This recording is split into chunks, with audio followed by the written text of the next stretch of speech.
Hello, everybody. It's 7 o'clock. I just want to double check to see if we got Andrea on the line here. Andrea, are you with us?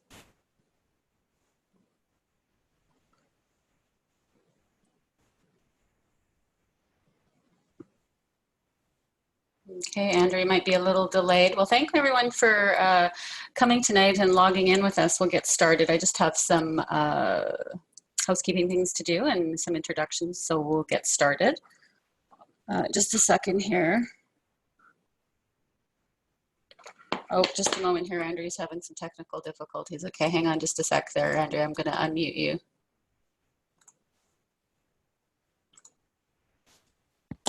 I'm here now. There we go. Okay, good. I think I had her volume turned off. Sorry about that, Andrea. So thanks again for everybody for attending the webinar tonight. We're going to get underway. We are hoping to unpack, so to speak, some of the things that are happening with regards to the dental hygiene regulation proposal from the provincial government. But before we get started, I'd like to introduce myself, our speaker, and share some housekeeping information. We are recording the webinar this evening, and we will make it available on demand after this live event. If you are experiencing difficulties with audio or video, usually the best solution is to log out and then log back in. It usually only takes a few moments. If that doesn't work and you're having, whether you have audio or video problems, we will be sending out an email after tonight with instructions on how to view the on-demand version. So please watch for that. And I just want to double check to make sure I'm recording. Looks like we're recording. Great. Okay, so here we go. Next one.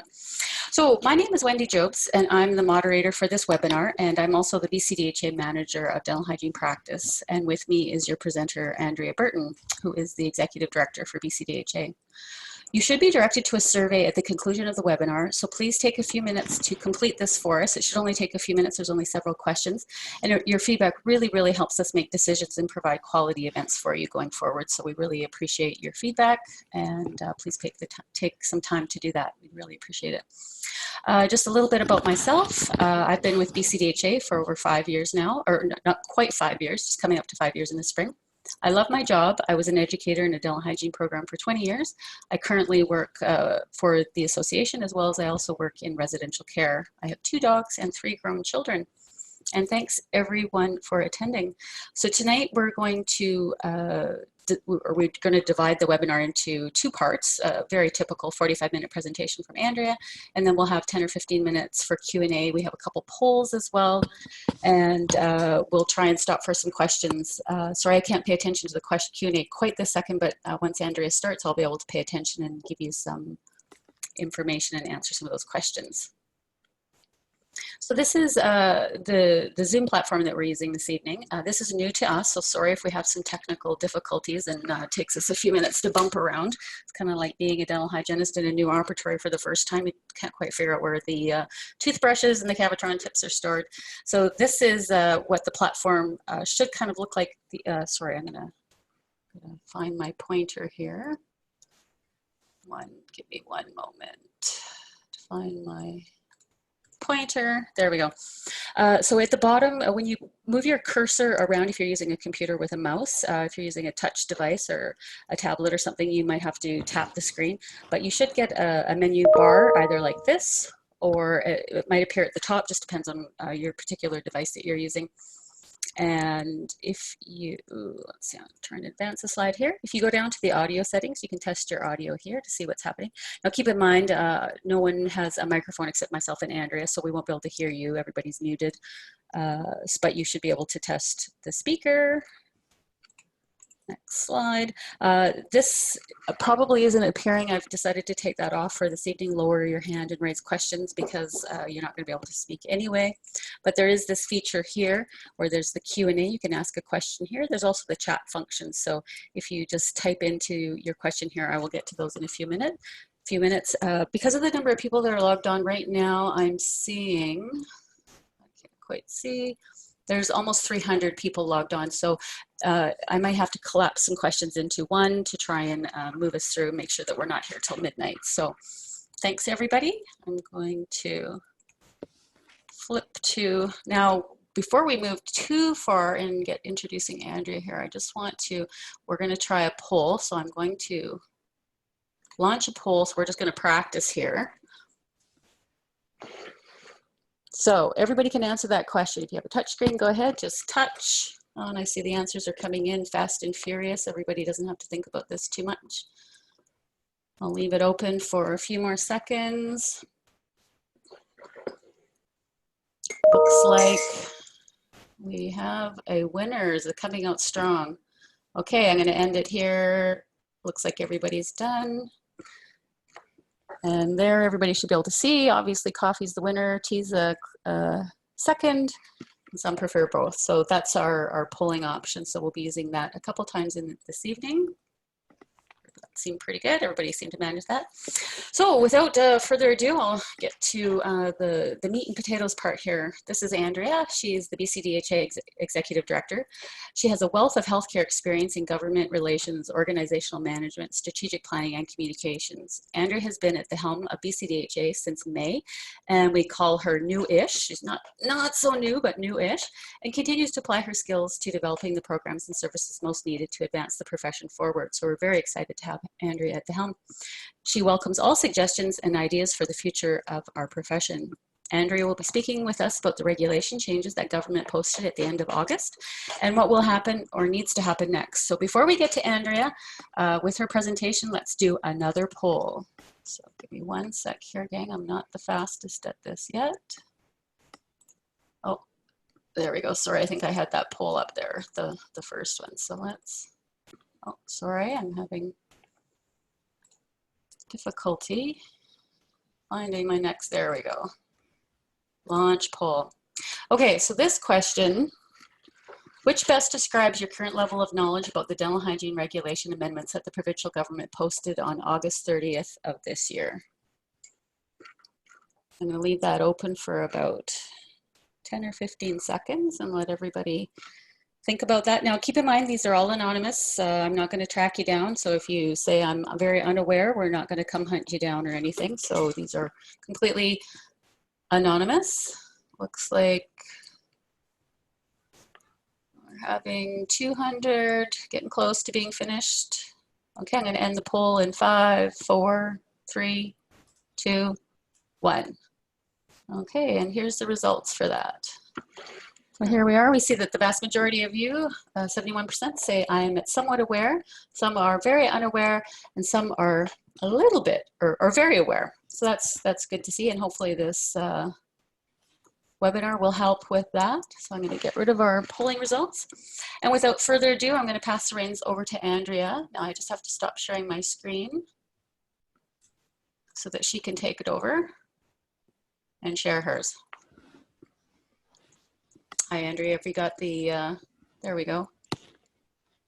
And there we go. Andrea's screen is up. Thanks, Andrea. No problem. There. Does that actually have a presentation on it? That's perfect. We see your first slide. It's great. Looks good. So hi, everyone, and thank you all so much for being here. We're surprised pleasantly by the number of people who signed up, and hopefully that means we're going to get lots of action and lots of people ready to contribute to the process as we go forward. I actually was just looking, and my anniversary is tomorrow. We have been here 6 months, so I still do consider myself somewhat newish, and so I have a lot of background around the government piece and advocacy and the Health Professions Act. What I don't necessarily have is as much knowledge as any of you around dental hygiene. So if we get into some of the technical questions, you're going to hear me pass it back to Wendy, who has a wealth of knowledge around dental hygiene. So the two of us together will go through this. But what I'm going to do is talk a little bit about the framework around the piece of work that we're looking at right now, the regulations as they're posted, amended, posted for discussion, some of the BCDHA's thoughts, and then a little bit about what we hope all of you will do to help us move forward with dental hygiene in the province. So just before I just wanted to mention, if you look on the screen, you can see there's an infographic You may have seen billboards around the province. They are in a lot of communities, and we've taken some pictures. The billboards tend to be one of the frames of one of the individuals, but really from an advocacy perspective, one of the things that BCDHA does want to do is really start to get the public aware that dental hygienists can do more than, and I know everyone hates this expression, but more than clean teeth. So that's what this campaign has sort of started and launched. And you're going to see more of this over the next few months. If you're interested, you can go to our website and print that off and stick it up in your office or hand it out to people, whatever makes sense to you. But really, we want to start to change the narrative around what dental hygienists are. So that is a huge part of advocacy for any organization. And it's something that we can do, I think, quite a bit better in the province. So let's talk about, some of this is not the most, it's a little dry to talk about regulations, so I'll do my best. So advocacy is really a key role for any association to play. And I think that it's really important to note that in the province of British Columbia, the way our laws are set up, we're really the only group that's allowed to advocate on behalf of the profession. And oftentimes we'll hear people say, well, I pay a lot of money to the college. They're supposed to advocate for me. And they're actually not. The college's sole mandate is protection of the public. So they're really not supposed to step outside of those lines, as you will, and as much as we're not supposed to step on their lines and be looking at things around self-regulation and investigations and registration and all of those things. That's the college's purview. So it's really important to note that the advocacy piece really does fall to the association. And the only way the association knows what needs to be advocated for and how to move forward is if people tell us. So we really need dental hygienists to be looking around at your environment, thinking about what you do, and coming to us with an email. Send an email to Wendy or I, give us the call and say, hey, this is something that I'm seeing, and I think it's something that needs to be advocated for in terms of dental hygiene. So it's really important from a member perspective that it's not just about what BCDHA can do for you, because we definitely want to do for you, but we also need to hear for you what your issues are. And of course, what's gone on with regulation in this province is something we have heard for many years. So it's time to make some change on this, and we're super excited that we're moving in that direction. We have a few little tweaks that we'd like to make, or we'd like government to make, because we don't get to tweak it. But we do think that we're moving in a positive direction in this province, and that's really what we've been hoping for a long time. So dental hygiene in BC has been a regulated profession in BC legislation since 1952, which is a long time, which is great. That says a lot about the profession. It was actually regulated as an auxiliary body under the former Dentists Act. So for quite some time, it was part of the Dentists Association. So you'll all probably, some of you will remember that before it was self-regulating, before there was a college of dental hygienists, it was really the Dentist Association that managed all of the dental oral health professions. And so in the late 80s, early 90s, the government of BC at the time started to move health professions to the Health Professions Act, or started to prepare the work in order to do that. And dental hygiene was actually one of the first ones to come under the Health Professions Act. There's a lot of reasons that happens. Partly it's the size of the profession. It's the complexity with which it will take to move it underneath the Health Professions Act. But nursing didn't come under until 2005, so a full 10 years later before nursing was actually under the Health Professions Act. And so that means that once that happens, dental hygiene is regulated by itself. So it's self-regulation. And there are three pieces that go towards that. I'm going to talk about each of them. One is the actual Health Professions Act itself, which governs all health professions in the province. Then there is the Dental Hygienists Act, the regulation, and then the bylaws of the college. So all of these things are coordinated and work together. And if you don't have them all working together, you don't actually have self-regulation that works. But that brings us a bit to today. So aside from some changes in 2010, which I'm sure some of you will remember, which enabled a small number of registrants to become 365 exempt, the regulations in BC have really not changed since they were brought in 1995, not materially, not significantly. And in 2010, some of you remember there was a lot of excitement. The minister had announced he was going to get rid of 365. The minister at the time, Mike Young. I think his intentions were really good. I don't think he necessarily understood what he was promising or what he was able to do. So although there were some changes for a small number of registrants, it really was not the enabling legislation that dental hygienists across the province were looking for. The challenge is on any file like this, if you have regulatory changes that are brought forward and put out for consultation and then passed by government, you have to really advocate hard to have that piece of regulation or legislation brought up anytime soon again. Because of course, from government's perspective, they've done the work, they've put it aside, and they're moving on to other things. And one of the other 20 some odd professions that they have to deal with. So those changes were not as far reaching as dental hygienists had hoped. And we are still in a place where the same regulations are there. Regulation, it's important to note, is a provincial responsibility. So that means that the federal government has actually no authority over self-regulation and no authority over how the colleges and government set the framework up. Each province is different. So that's why when you look across Canada, you will see some places where you have a college and an association that are still actually a combined entity.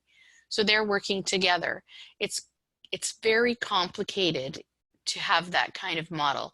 And so what we're seeing across Canada, not just in dental hygiene, but in every health profession, is that colleges and associations are starting to be separated, usually by government. It's usually a mandate, but from government when they move to self-regulation to actually say the association needs to be a separate entity. If any of you are familiar with the Caton report, which came out in the summer, Harry Caton is an expert in governance, in legislation, and professional regulation from the UK. And he was the one who was tasked to review what had happened with the College of Dental Surgeons. I'm sure many of you are familiar with that report. The second part of his report was on the Health Professions Act. And one of the things he strongly advocates for, and he strongly recommends to government, is that they continue to separate the college and the association function as much as possible. And when you think about that, from the perspective of a registrant of the college or from someone who's a member of BCDHA, it actually makes sense. What you find in provinces where you have one combined entity is that regulation almost always overrules advocacy. It just makes sense. The key things that anyone has to look at first, if you're in a joint organization, are the pieces around protection of the public and making sure that the college is functioning. So it's really important to keep in mind that that is a really key part of what's going on, because British Columbia is different than other provinces. And our legislation and our regulatory framework and our regulation and our college are different. So something you can do in Alberta, you may not be able to do in BC, and vice versa. We also have to take note that changes in government, internal staffing, the amount of influence held by a profession, all of these things can influence the regulatory landscape. So while we would love to think that regulation just happens, there are actually human beings who have to sit down and write it. So sometimes they'll be working on something, there'll be a change in government, and government will say, nope, we're not doing that anymore, we're going to do this instead. They all have to respond to that. So we do have an opportunity right now with the current government that has an interest in this and are at early enough time in the mandate that this can move forward fairly quickly. But if there was, for example, if we knew that there was going to be a provincial election in the next month, we would probably have some challenges. So we're taking all of these things as a really good sign that we're probably going to be able to move forward. But the challenge was, because we did have a change in 2010, it had been a long gap between 1995 and 2010, and BC, which had always been a bit of a leader in terms of regulation, professional regulation and legislation, has found itself falling behind in terms of the dental hygiene scope of practice. And all of you know this because you all know dental hygienists who are from or who live in Alberta who are able to do a lot more than dental hygienists in BC.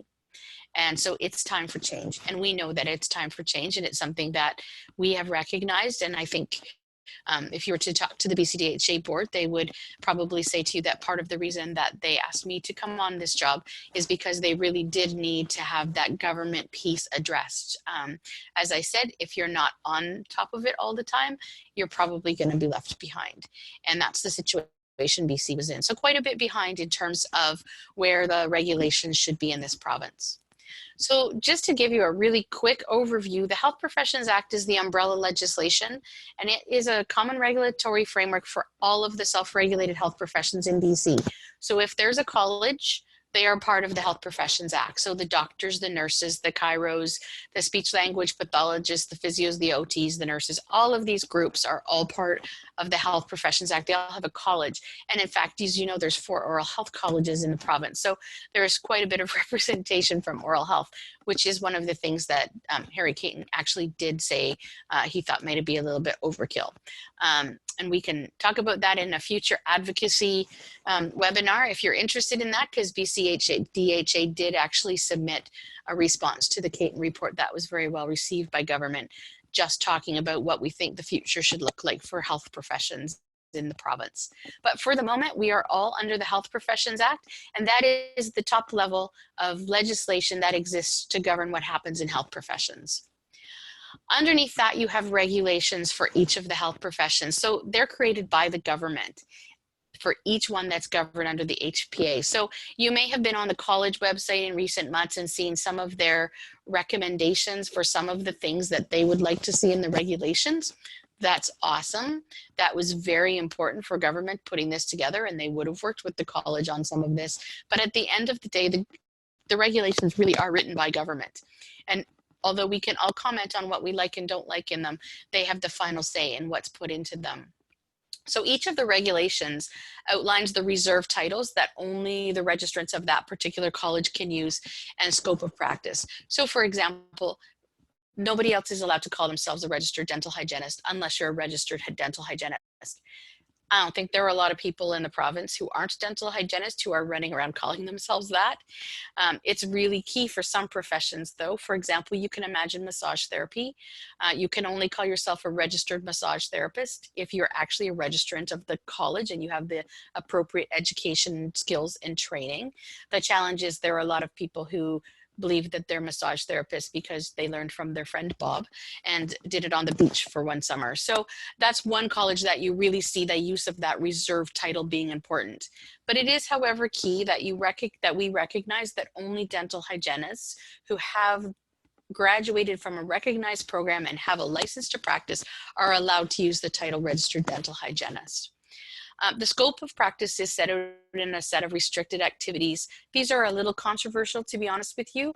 There are health professions that are beginning to argue that perhaps setting the restricted activities is not the way to go about it, but that is what the system is right now. So that means that your scope of practice is defined by what you are allowed to do. So the restricted activities are the things you are not allowed to do, and it's very clear where you have to stop and you have to refer to someone else. And then, of course, the dental hygienist regulation also designates the college as the regulatory authority for a dental hygienist, which is important. That is where self-regulation comes from, and that is something that we all want. Self-regulation, government always says to me, self-regulation is a privilege, not a right. And that's really important to remember as we go through any kind of advocacy and changes, that what we don't want to do is to be so restrictive or so controversial in how we respond to things that government actually considers whether or not dental hygiene should be self-regulated. I'm going to say that having talked to our professional regulation folks, having talked to senior leadership in government, there's a lot of really goodwill towards the college here in British Columbia. There's a sense that the College of Dental Hygienists is very well run and everything is moving smoothly, and that's a kudos to us. Of course, that isn't true of all the colleges, so we will give college credit where it's due on that. The bylaws fall underneath that, and the college actually writes these, and they set out their own bylaws, the details of the operation, the duties and the responsibilities of the board, the committees, the registrar, all of that is under the purview of the college. And if, as part of that, they also set the standards, limits, and conditions for your practice. So that's the guidelines, that's the ideas of what you're allowed to do. And that's going to be an important thing for you to remember as we move through tonight and talk about what's about to happen next. Because while we do have the regulations posted by government, as this says, the college has its own bylaws. And unfortunately, the regulations from government reference the college bylaws. but the college bylaws have not been posted yet. It's not the college's fault. They work with government and they have to work on the timeline government sets. But until we see those, it's very hard for us as an organization or you to make a full consideration of what's in the regulations. And we'll talk about that a little bit in a moment. So the proposed regulations that we have right now are supposed to remove the 365-day rule, clarify the ability of dental hygienists to self-initiate the administration of x-rays, and allow dental hygienists to provide oral local anesthesia without a dentist being on site. And so at Wendy's really excellent suggestion, I'm actually going to walk you through how to find this on the government page for anyone who's looking. Can you see the website now? Yes, we can see it. Sorry, Andrea, I had my mute. It's okay. Mic muted. If anybody's looking and is actually really interested in trying to figure out how to find this on the page, and I'm hoping you are, because to be honest with you, we really want you to write a letter and say how much you really want these to move forward. So first of all, Government of BC is www.gov.bc.ca. So pretty easy to find this page. I don't know if you're following with me, so I'm not going to go super fast. The actual fastest way to do this is either right from Google, type in BC professional regulation, or come to this main page and go to the search. And then really you just need to type in professional regulation. And once you do that, you're going to be taken to the loading page, which lists all of the things you just found. And it's the very first one, so it's super easy to find. So when you come to the professional regulation page, you're going to see all of the professions that are self-governed under the Health Professions Act listed on the left-hand side down here. This email over here on the right, proregadmin@gov.bc.ca, when you get to the point when you're ready to submit a letter, this is who you're going to send it to. So you're going to want to keep this page in mind or maybe bookmark it. You'll see that right on the front page right now, we do have the proposed amendments to various oral health regulations. And right now the regulations that are posted are not just dental hygienists, which is there for sure, but also the dental technicians, the dentist regulation, the denturist regulation. In part, that's because when you change one, you often have to change the other because there's phrases and terms that rely on the other piece of legislation. But the most important, and you'll actually also see the Caton report down below if you're interested in seeing what the expert from the UK had to say both about the College of Dental Surgeons, but also what he had to say about the Health Professions Act and changes he'd advise. But we're going to look up here back on the left where all of the professions are listed, and you'll see dental hygiene. So if you just click on dental hygiene, here is the loading page. It gives you a little explanation and it talks about the amendments. And the very first one, the proposed regulation amendments, that's what we're looking at right now. So you can see this date of August the 30th, 2019. So that is the date that they were posted. Once they're posted, they have to be posted for 90 days of consultation. So that's December the 2nd. These will be posted till. They may be posted a little bit longer. It's a bit of an arbitrary date, but we know that if we want to submit any responses, or if you do, that we need to have them in by December the 2nd. And that date is written right clear down here on the bottom. So I'm just going to click on this and give you a sense of what the regulation looks like. It's actually not super long, which will make you happy if you do decide to read it. Anything you see that has strikeouts is because it's in the current regulation, and that is what government has actually completely struck out. And then they've put in red anything that they're adding that's new. So things like the name of the college is not changing, obviously. The title dental hygienist is reserved. Once you get a little bit further, you'll start to see where the big changes are. The first one is in section 5. And you'll see in section 5 and section 6 where the actual meat are. Section 6, the original part is completely struck out. So the only place you're going to see any reference to the 365-day rule is in the struck out part of section 6. Couple of places in 3 and in 1B. And so that means that government is actually taking this completely out of the regulation, which is Awesome. We are happy about that. We're actually not thrilled with Section 6 in general, but we'll talk about that in a second. Basically, you can have a chance to look at this. It is written in legal language, so it's not the most riveting stuff on the planet. But what it does do is it will give you a really good sense of where things are going. But for BCDHA, we recognize that members probably need a little bit more information about what the collective brain trust is thinking about these regulations as we go forward, and that we're not just saying, okay, go read this legalese, and without any interpretation, we expect you to know what you want to say, because we didn't know what we wanted to say either. We needed to take a little time to review. So a couple of things just on the regulations. Regulation is a process, and it's really important to remember that, because it's not that once these are done that we won't look at them again for 20 years, and I make that commitment to you from my role as executive director here. The government relations piece, the advocacy piece to government is not something that I am prepared to sit back and wait for something to happen. I am on their case, probably more than they would like sometimes, but if we don't get everything we want in this, for example, we did not get prescribing in this, that means that as soon as these are passed, that's our next advocacy piece. That's the thing we're going to go for next, most likely. So we don't want anyone to think that if it's not perfect right now, that it's going to be another 15 years before we get anything done, because I'm too good at being a pest to let that happen. So, and I will own that. These actually regulations actually do represent a significant step forward, and that's important to us. Really, the 365 rule needs to go. It not only inhibits the practice of individual dentists, dental hygienists, but it also really prevents the profession from moving forward. So we need to start thinking about that, and we need to start figuring out what the future looks like for dental hygiene in 10 years. So we don't want to wait. We do want these to pass. And so your role, all of you, what we're hoping is that you will actually, after we go through some of the things that we would like to see changed tonight, that you'll actually consider whether or not you would want to write a letter in support of these regulations. You can include some of the considerations that we're making, and I'll show you a little bit more about that in a sec. But you can actually write a quick letter to government. It does not have to be super formal. You don't need to sound like you've got 900 years of post-secondary. It can be a really quick email to say what you think and what you want to have happen. And the reason why that is important is because anyone can comment on regulations as posted. So in some ways, that's great. You could have your manager, you could have people you work with, you could have your family, you could have people who work at the dental office that you go to, you could have your dentist, you could have your anybody, you could have your nurse, you could have anyone send in a letter to government to say, I think this is great. I think it's time to move dental hygiene forward and into the primary care sector.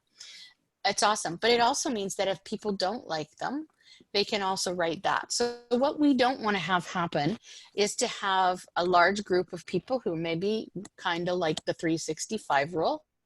We don't want 150 of them to write in and say, oh, we hate this. And at the same time, dental hygienists don't write in to say, no, we want this to pass. So it's important that we have a balance. And it's important to us that we hear more from dental hygienists than we hear from groups who maybe don't like this regulation change as much as we do. Sorry, and like coughing in the middle. So really, the one thing you're going to notice is that we're not actually posting an actual template. And that's just because we would really love it if you write in your own words. And part of the reason for that is if government receives the exact same letter 450 times, they don't have to read them all. They can just go, oh, it's the same thing. It's the same thing. And they put them in a pile. It's way more powerful if what they have is 450 letters and each one might have a nuance they need to catch. So I probably would drive them crazy if they heard me say that, but you won't see a template letter. Having said that, if you go onto our webpage, so here we are. This is bcdha.com. You'll see at the very top, this is the big part that we're talking about here.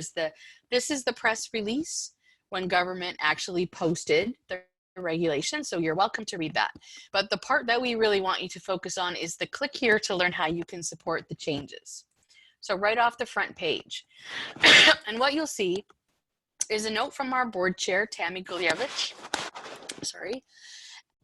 And what this is this lists how the BCDHA is going to make our case back to government on the things that we like and the things that we would like to see changed. And we welcome you to use any part of this information in your own letter. You don't have to. You can say whatever you want, obviously, but if you wanted to build on some of the things BCDHA has said, if you look down at the points 1, 2, 3, and 4, you'll see some of the things that we've had to say about this. And you're very, very welcome, as I said, to use any of that. Again, the email is here, proregadmin@gov.bc.ca, but the links are also going to be in this letter. You'll see them down here at the bottom, as well as information to link to the college's website and also to our own. And if you do send a letter and you want to send it to us as well, we would be happy to see it. So just quickly to talk about some of the things that we would love to have you say. Yeah. Andrea, can I interrupt? It's Wendy. Maybe I could launch the poll because that kind of follows in on, is that okay? Yeah, sure. Yeah. And I apologize to everybody. I think I figured out what I was doing wrong with the poll. Like I said, this is a new platform for us. So let's try this. I'm going to launch another poll here. So everybody wants to take a look at that, and we'll leave that up there. Oh, I see lots and lots of people making their votes.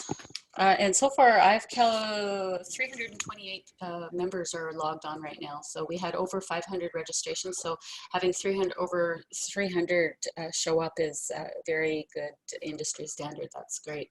So it looks like everybody's kind of done. So I'm going to go end the poll and I'm going to share the results. That should be, yeah. So 66 said yes, 4% said no, and some said unsure. Super. Okay. Is it on your screen or my screen right now?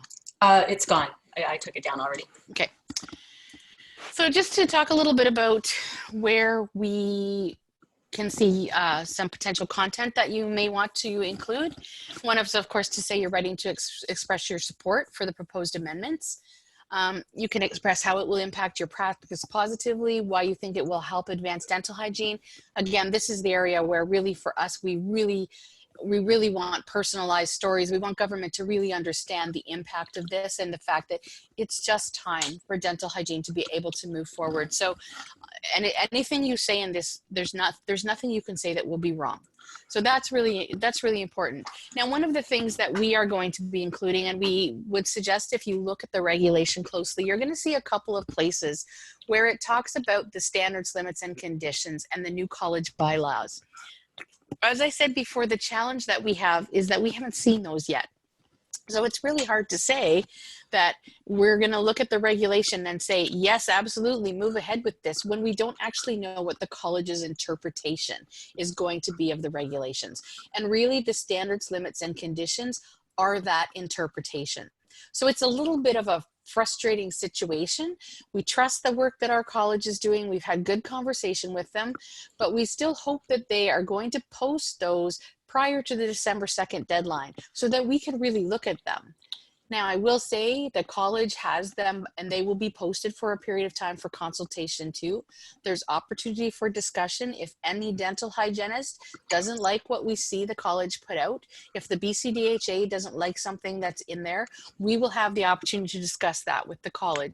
So it's not written in stone, but right now it's really hard to make an informed opinion on regulations that keep referring to these standards, limits, and conditions when the standards, limits, and conditions themselves are a little bit like Snuffleupagus, and we haven't seen them. So we're waiting to see those, hoping in the next week or so, but also it's not really the college, it's up to government to sort this out. So you may want to include that in your letter if you write one before you see the standards, limits, and conditions, that you're writing this and you're supportive, but you really would like to see what they're actually planning from the college side. We also wanted to talk a little bit about Section 6 because we believe that it's a little bit unnecessary and confusing and probably could actually be removed entirely. So our recommendation to government is going to be exactly that. We think that Section 6 should just completely come out of the regulations, that it's not necessary. However, we recognize that part of the reason government probably included it is because it does replace the 365 piece. So it's probably to some extent to make sure that you know, maybe the dentists are okay with how the regulation is written. We still think it needs to go. So that's our first request, just take it out. However, if they insist on including it, there are a few things that need to happen. One is really the clarity around how they've written independent practice. We actually don't think that it's accurately representing what independent practice is. In some respects, it kind of makes it sound like if the dentist goes to get a sandwich, then whatever dental hygienist is in the office is practicing as an independent practitioner. Obviously, that's not quite exactly what the idea is behind independent practice. So there has to be a few changes to clarify, and the nuances of it are just, they're just not right. I don't know if it was just an error or how the person perceived it, but obviously there's something needs to change there because it is very confusing. And in 6.3, it refers to dentistry. And really our feeling is that the dentists do not need to be in the dental hygiene regulation, that it should be about referring the patient to an appropriate healthcare provider according to the needs of the patient. So maybe that's a nurse practitioner, or maybe it's a doctor, or maybe it's a dentist. But right now it does talk about referring to a dentist, which is not how we see this section needing to lay out. So section 6 for BCDHA was the section that was probably the most complicated. Wendy, do you have anything to add to that? Sorry, taking me a sec to get my mic off. No, not really. I think you pretty much covered that section quite clearly. And I know there's been lots of stakeholder engagement and discussion about section 6. So yeah, that would be the best case scenario if the whole thing could go, for sure.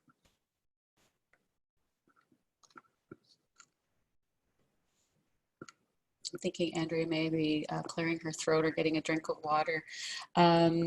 Sorry about the polling. I'm not sure. For some people, it seems to, obviously we were getting lots of responses, but for some people it's still not working. And I'm not sure why. I'll have to coordinate with the Zoom technical people, but obviously I'm not going to do that right now. Oh, hang on a sec. I'm just getting a message from Andrea. I'm hoping we didn't lose her. Oh, sorry. Just give us a second. Sorry, Andrea's microphone is muted. Just give me a second, Andrea, here. I gotta find you. There. Are you on now? I am, thanks. Sorry about it. I don't know what button I pushed, but obviously I hit the wrong one. The things we need to learn about the new technology is that when you talk, I get muted. Sorry about that. Yeah. Okay, so that's section 6.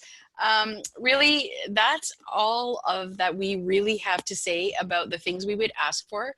I will refer to the prescribing thing. I know that it was something that we were hoping would be in this regulation. The challenge for government is fairly large around prescribing. First of all, there are 21 health professions who all want some sort of prescribing. And so the amount of work to do that is massive.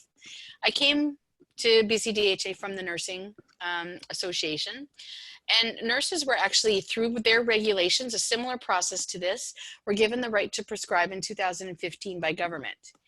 It's 2019 and nurses still cannot prescribe in the province of British Columbia. So 4 years later, and they're still not able to do it.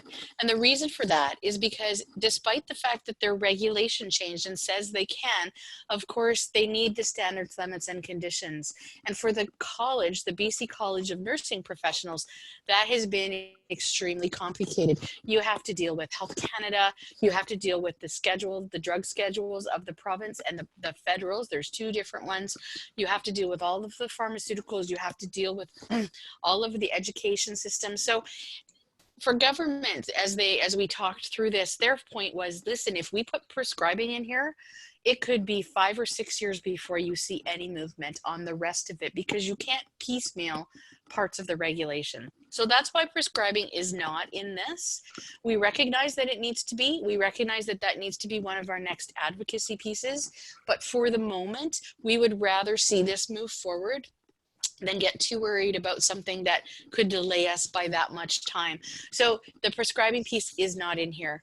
The other question that we have had with government, and I think there's continues to be some ongoing discussion, is around whether or not government can figure out a way to change the Pharmacy Act, which is one act, as opposed to changing the acts of all 21 health professions. So we're going to stay tuned on that. We'll keep our eyes on it, but for the moment, prescribing is not in here. And unfortunately for us, if we go back and we start asking for it and we insist on it, government will pull the whole thing, and we will wait until they write that piece, and who knows how long that could be. So that's not what we're going for. So again, this is who you would write to. Write a letter to. It can be just dashed off in an email. Like I said, it doesn't have to be super formal. The most important thing is that you get your point across. You can share all of this with your colleagues. Go to our webpage, ask them to send letters. Anybody you know who you think is going to be helpful and supportive, we would love to see letters from as many people as possible. And the most important thing to remember right now is that these are proposed changes. So until this is approved, until this is signed off, until this is actually written in stone and you get an email saying new regulations are in effect, you have to continue to practice under your existing standards, limits, and conditions and bylaws. And that includes the 365-day rule. So you're not exempt yet, no matter who you are. You have to wait until this passes. So nothing can change with practice until you get that official word that we're good to go and that the regulation has passed. So that's very, very important. You will get yourself into trouble right now if you do anything that is not in the current bylaws, regulations, standards, limits, and conditions that you've been practicing under since you started practicing. So stick with that for now. And let me tell you, as soon as we have confirmation that this is passed, you will hear us all jumping around, cheering and yelling, and I'm sure the college will be thrilled as well. So you will definitely hear as soon as it changes. But for right now, these are proposed only. All right, I think, Wendy, we're going to take some questions. Yeah, sure. That was very informative, Andrea. Thanks very much. I think that was really clear, but I am getting a few questions. So I'll just kind of start at the top. Now, this has to do with the prescribing. Now that the question came in before you covered it, but I'll pose the question anyway. Is there any way to propose that RDHs could prescribe Paradex, which is chlorhexidine rinse, like hygienists in Ontario? I'm going to let you answer that one, Wendy. Okay. Yeah, as Andrea has said, prescribing rights is not included in the proposed regulation changes, and however important we think it is, it doesn't appear that it's going to be in this round.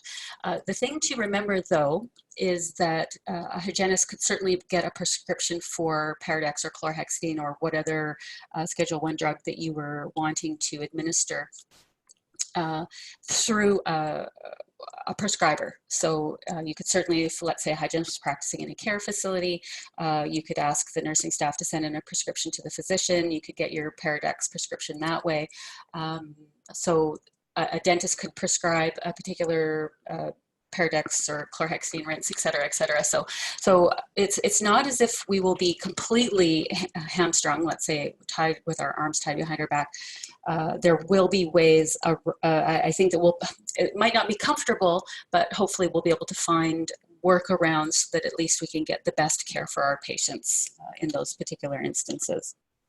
So I hope that answered that question. I think the best way to say is we don't like it, but at this point in time, it's probably not the hill to die on, at least not now. Now, there are a couple questions came in about templates. I hope we've answered those. I think Andrea covered that fairly at length about why templates won't be provided. So I think that's pretty good. Now, I'm not sure if this is really a question or more of a rhetorical comment. It says, without the 365-day rule, won't dentists have us working all days, 7 days a week? Do you want to answer that one, or do you want me to? No, of course they won't. I don't think the 365-day really limits, where there are days of work or the number of hours we work in a day, et cetera, et cetera.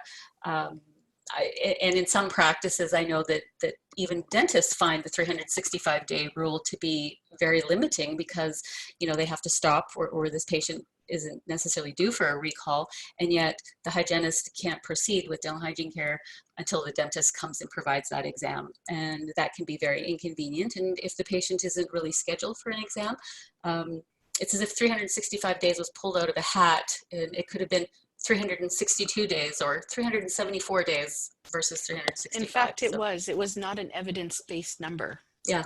It was just a random, 365 sounds good. Yeah, a year sounds good. Okay, question about a draft letter we could sign. I think you've covered that. It says, would Andrea be able to go over LA without a dentist on site as well and radiographs? I'm not quite sure, that's not a very specific question.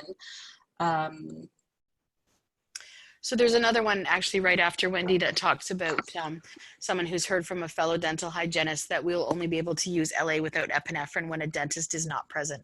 Is this correct? Not exactly. One of the things that this regulation does and that government is working towards is actually looking at how everybody works together. So you could actually have a dentist who, or a nurse practitioner or a physician who actually has put a standing order in a client's chart to say this patient can have LA. And you can do that without any oversight, without any questions, without having to have the dentist present. That's part of your scope. Because it's a prescription, however, that's the piece that needs to happen. So it can happen, like I said, it doesn't need to be the dentist. It could be a nurse practitioner. It could be a physician. It just has to be someone who right now has the ability to prescribe Schedule I drugs. Good, great, thank you. When would the 365-day rule be completely gone? Well, we don't know. So the answer to that question is that there are a few things that have to come into play. The consultation period for the regulation has to end, so that's December the 2nd. The consultation period for the standards, limits, and conditions also has to end. It is shorter, can be 60 days, I think. Hopefully it will be out in the next week, so there'll be a little bit of time over, so that the one will end and the next one won't be done. But until we really have both pieces, and the college would be the first to say this, what we don't want is the regulation to be approved and passed without the standards, limits, and conditions, because then everybody's going to be going, no, I can't practice. So very important that those standards, limits, and conditions get posted. Very important that we have an opportunity to consult and to see how the college has interpreted it. But honestly, the hope is that it will be in the spring. The target is, the target that might be a little bit too much of a dream is before registration. I'm going to say, I'm going to bet it will be a couple months after that, but hopefully by the time summer hits, it will all be done and dusted. But we don't really know, because there is a certain amount of impact that these consultations will have, and it depends what government hears. Okay. I think Kim here, I think, has clarified her question. She said, talking about qualifications for an RDH to open their own dental hygiene practice without the 365-day rule. I think she means that currently any hygienist can open their own practice as long as they're practicing within the 365-day rule. Please explain about how these rules will affect that. Yeah. Well, we don't entirely know until we see what the college's interpretation of this is going to be. So I see someone has asked about that, whether or not they still want RDHs with degrees or who have completed the PLAR to be exempt. It all kind of falls in the same area where we need actually to know exactly what the college's interpretations are, which is why in our letter back to government, we are pushing to say it's really important that we see those. So I think the college is not pushing against having 365-day removed completely. I don't think that's true. They do have two designations that will emerge out of this. So one is the registered dental hygienist, which is what everyone is right now, and one is the registered dental hygiene practitioner. That will be all of the 365 currently exempt folks. It will be anyone who has a degree, and then there will be a process. Not sure if it's exactly the same as PLAR. We don't think so, but again, we need to see what the college puts forward. So there will be a process in order to get yourself categorized as that, and I wish I could tell you what it would look like, but we just don't know yet. Did I answer the question, Wendy? I think so, yeah. I'm just reading. Here's a good question. Where will the webinar be posted? They'd like to post a link to the Victorian District and to some local Facebook pages. BCDHA, we will be sending out an email in terms of access information to the webinar, so that for those that didn't get to attend tonight, or perhaps had to leave early. And I do apologize. I realized that some people were receiving the access information very late, or possibly not at all. In using the Zoom platform, we will be going to an automated registration process rather than Wendy sending out emails. Here's the access, click, click, click. So when 500 people register, I had a lot of work in front of me to do that. So hopefully that will streamline that process. We have one more webinar coming up on November 28th called Vaccine Hesitancy, which will be the manual way. But after that, going forward, we will have a much more streamlined process for registration, and you should get access information immediately after you register for a webinar. So hopefully that will kind of iron out some of those difficulties that people may have experienced. We will post it on the page that, I don't know if you're seeing my screen or Wendy's right now, but on the page on the BCDHA website that you link to from that front page that has the 365 with the X through it, you will see, if you go to that page, we will actually post a link to the webinar there as well. Okay, thanks. I just wanted to answer Kim's quickly because I see it. Oh, okay. So she's asked about contacting the media and if it would be worth talking to her MLA. Contacting the media, unfortunately, the media does not find professional regulation to be a very sexy story. So they tend to not do a lot on it unless you're like the nurses and they have a big battle and everybody sues each other. We're hoping that doesn't happen.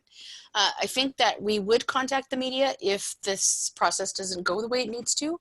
But for right now, I think the most important thing is that we use the media as much as we can to change the narrative around what dental hygienists do. So in that sense, definitely we'll contact the media. As for your MLA, right now they have no hands in the process. So if things are not going well in terms of the consultation or we're not moving forward, then absolutely we will put out some information on how to activate your opportunities to talk to your MLA. And listen, if you have an MLA who's dental hygiene friendly, it never hurts to set a meeting for it with them. If you ask for a meeting with your own MLA, they cannot say no. So they have to find time for you. And it's always a good idea to go and promote the profession if you have a chance to do that. Some of the strongest advocacy pieces that will ever come forward for any profession is because a member talked to their MLA. And if they're a backbencher, especially, so they're not the Minister of Health and they're not necessarily the Minister of Finance, but they're just someone in the backbench, those tend to be the ones who end up getting something stuck in their head that they can't get out of, and they advocate and fight really hard for it. So I would never, ever discourage anyone from taking the opportunity to chat with your MLA if you have a chance. Perfect. Yes, I agree. There's several questions, and some of them are coming at it from a slightly different angle, but there's several questions about, will all registrants be able to own their own dental hygiene practice? I think that's the essence of the question. Do you want to answer that one? It's complicated, right? Yeah, I don't think we can say absolutely yes or absolutely no. I think that's part of the, if we look back to that section 6, it's going to depend on what those standards, limits, and conditions in terms of what the college is going to place. And because that we haven't seen that, it's where we're unable to really clearly see how that would work in the going forward for those hygienists who are RDHs versus advanced education. So I don't think it's really quite clear. That's partly why we want to see those bylaws and practice standards from the college. Ashley, I just wanted to respond to your question about if there's another election soon, will this have to be revisited? It's a really good question. Probably not. Once the regulations are posted, it's really hard to walk that back. So my guess is that we aren't going to have an election anytime soon. And I say that partly because we just had a federal election, and election fatigue, especially after this, what was actually quite a difficult and fairly nasty campaign, is really high in Canada. And even though I think right now the government in BC probably knows if there was an election, they would probably walk away with it.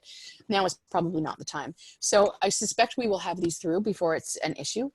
But even if there was a change in government, the regulations are already posted. And that's a bureaucracy and internal to the ministry thing. So I don't actually think it would have a huge amount of impact. The only thing that would really change it is if there was suddenly a snap election and we had one particular lobby group come out really strongly against it. And then they could actually delay it or slow it down. But the regulations are posted, and it's really hard to get them pulled unless you manage to lobby a lot of people to complain about them. So I think we're probably fine.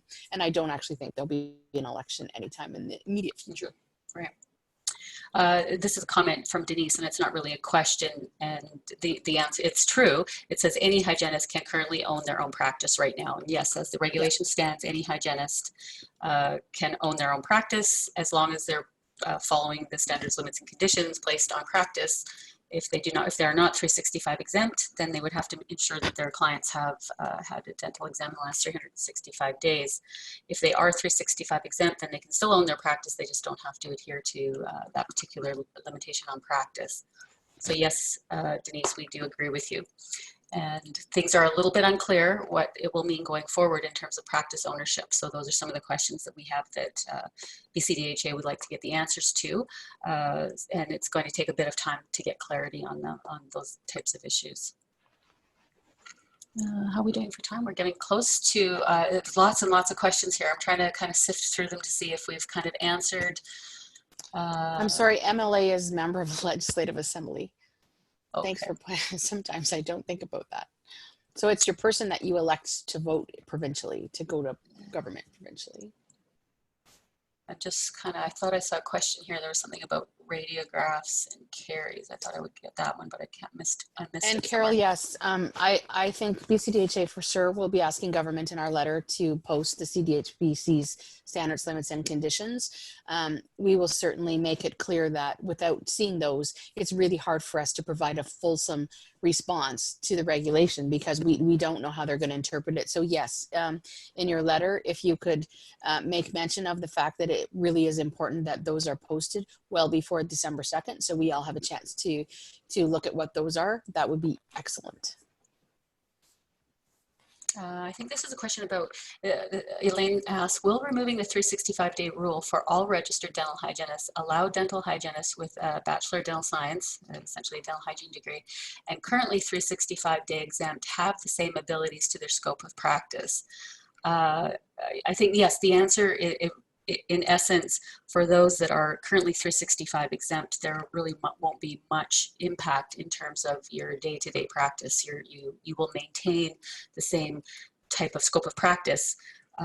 The differences will essentially be for the local anesthetic, not having a dentist available and on site, and the clarity around taking of radiographs and when we can that we can self-initiate those activities. I'm just quickly trying to see if we have any more questions. There were 4 proposed regulation changes in an earlier slide. Can you please quickly restate the 4th beyond 365 LA RADs? And then there was a question mark. Prescribing rights, I think, is the 4th. Is that correct, Andrea? You're talking about a slide? Maureen said there were 4 proposed regulation changes in an earlier slide. Can you please quickly restate the 4th? So it was the 365 removal, yeah, LA, radiographs, and the prescribing piece. This was just how, this is just how to get there. Okay. I think that answered.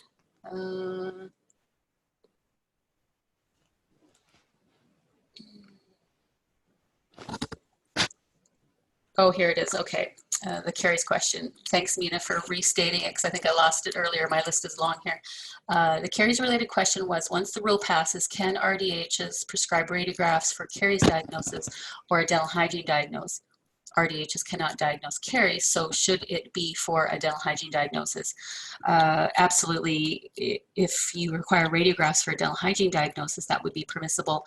The caries piece, I think the best advice would be, once the regulations go through, that will be a college question. We'll ask for clarity around that for the college, because that will be a directive from the college, not from the association.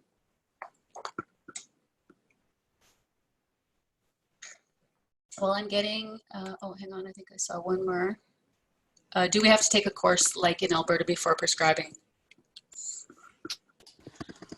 Well, you probably will, but we're a little bit away still from having prescribing rights, so we won't be able to answer that question entirely until we know what that's going to look like. Right. Well, the questions are petering off, so I think. So I just wanted to say I am seeing that several people have asked for a template. we'll take that under advisement for sure. Really, again, really strongly recommend that we don't all put the same thing in. I'll just tell you a little story about the last time, because you're right. The last time the regulation changes came up, there was a template letter and a fax number. You're going to notice there's no fax number because, in fact, the fax number should never have been given out. And so the folks who work in professional regulation who use that fax machine as their printer discovered that they could never print anything because there were so many template letters coming in on the fax machine. So it's definitely email. We will give some thought to whether a template letter makes sense, but again, I really want them to have to read them all. So don't want too many people just taking the template and changing their signature. So we'll talk about it a little bit internally. And if there's any changes to what we're offering, you're going to see that on the page on the BCDHA website. Okay, thanks, Andrea. I'm just going to put up a slide here with my email and your email. Everybody online probably has my email. So if there's any questions, and I apologize, I know there's a few questions we didn't get to, so if you want to fire those off to myself or Andrea, that's great. And we'll try and answer those to you. Otherwise, watch for further communications from us regarding the regulation changes, and as things unfold, we will do our best to try and keep you updated. So please watch your email inboxes for information that comes to us. Well, thanks, Andrea. I really appreciate your time and effort put into this, and I think we had a lot of people were dwindling down now. Some people are starting to leave, so I think we'll sign off for the evening. And do you have any last thoughts? No, just thank you, everyone, and always happy to hear from anyone if you have suggestions, questions, comments. We're definitely here to talk to you. So keep us posted on what's going on out there, and we will do everything we can to advocate on your behalf. Okay, well, thank you. Good night, Andrea, and good night, everybody. And we will see you again next time. Please send me an email if you want to be registered for the vaccine hesitancy. It's between 7 and 8 on November 28th, and that's going to be a good session as well. So good night, everybody, and have a great rest of the evening. Good night.